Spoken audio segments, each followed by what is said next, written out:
While buying and selling a vehicle isn't everyone's favorite process, most of it is normally pretty straightforward, not in Jessica Haley's case. It's been extremely frustrating and scary. Jessica says while the deal was easy, getting the dealership to actually execute it, not so much. I think they've given us every excuse in the book. Jessica says about 2 years ago, she and her husband bought a new GMC Sierra truck from South County Buick GMC. In February of this year, they needed something new to work with their growing family.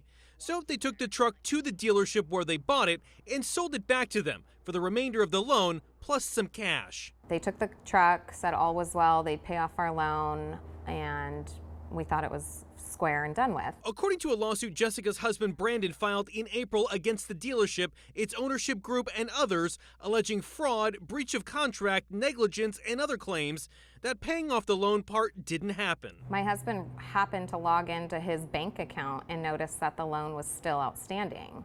So that's when the alarms went off. Jessica says when they called to ask about the payment, they were told a check was in the mail. But according to their lawsuit, that wasn't the case, and they were still paying off the vehicle they'd sold back to the dealership. The lawsuit says when they called South County Buick GMC to complain, they were referred to a different dealership, Subaru of El Cajon.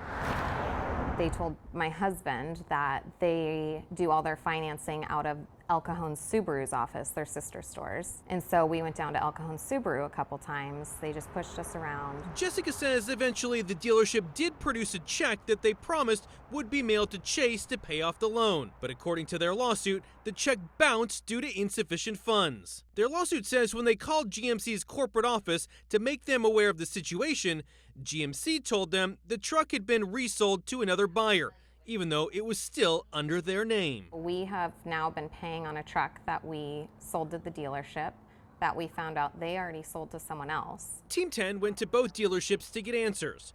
Two people who identified themselves as employees at the South Bay Buick GMC location told us they are aware of customer complaints regarding vehicle trade-ins, and there's been more than just one instance. A quick search online shows several complaints about the dealerships and loan payoffs. Jessica's lawsuit also states, throughout South County Buick and Subaru El Cajon's Yelp and Google pages, dozens of individuals have complained about both dealerships' dishonest business practices to take people's money, resell their vehicles, and refuse to pay off loans and or pay for the sale of their car. A person who identified himself as a manager at the South Bay location told us they'd get us a response to Jessica's complaints, the lawsuit, and what we'd read online from others. ABC 10 News also contacted the dealership's parent company.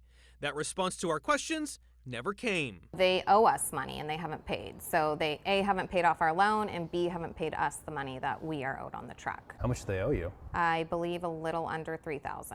Jessica told us after our interview, the loan portion of the sale was finally paid off. She did file a complaint with the California Department of Motor Vehicles. A spokesperson for the DMV says they don't comment on ongoing investigations. We thought we were safe turning this car in over there, and I want it to serve as a warning to others. Jessica's lawsuit is still going even though the loan's paid. They did incur costs, including paying the loan on a vehicle they no longer own. The troubles for the dealership don't end there. About 2 weeks ago, 12 current and former employees sued South County Buick GMC and Subaru of El Cajon for wage violations, including unpaid wages, overtime compensation, and labor code violations. That lawsuit talks about trade-in issues. One of the things the employees claim in their lawsuit is the dealership failed to pay off customer trade-in vehicles, and that meant employees got low customer satisfaction scores. Adam Rakusin, ABC 10 News.